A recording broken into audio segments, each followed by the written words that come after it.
Pour résoudre cette équation, nous allons utiliser le théorème de Gauss, qui dit que si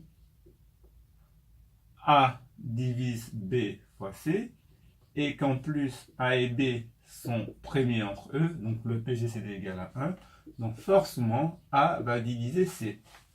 Donc si nous prenons cette équation de la question 1, on a 3x égale à 5y.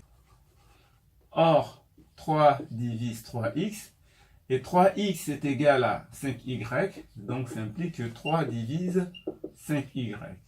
Mais 3 et 5 sont premiers entre eux, donc d'après Gauss, 3 va nécessairement diviser y. 3 divise y, ce qui implique que y va s'écrire sous la forme 3k avec k appartient à z. Donc là, on voit que y dépend bien d'un paramètre k. Nous allons maintenant déterminer x. Nous savons que y égale à 3k, donc nous allons remplacer y dans notre équation. Donc 3x égale à 5y.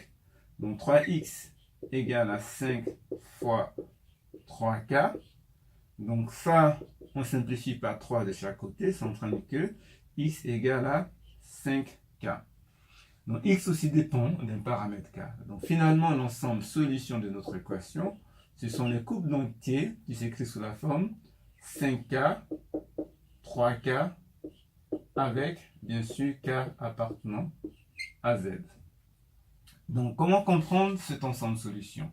Ça veut dire que pour chaque valeur de k que nous prenons, chaque entier k que nous prenons, nous trouvons un couple. Si nous prenons k égale à 1, nous obtenons le couple 5, 3, qui est solution de notre équation.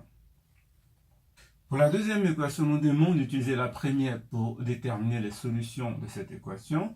Nous allons commencer d'abord par déterminer le PGCD de 273 et 455 afin de pouvoir simplifier cette équation. Donc là encore, on a une équation avec deux inconnus, donc les solutions seront sous forme de solutions paramétriques.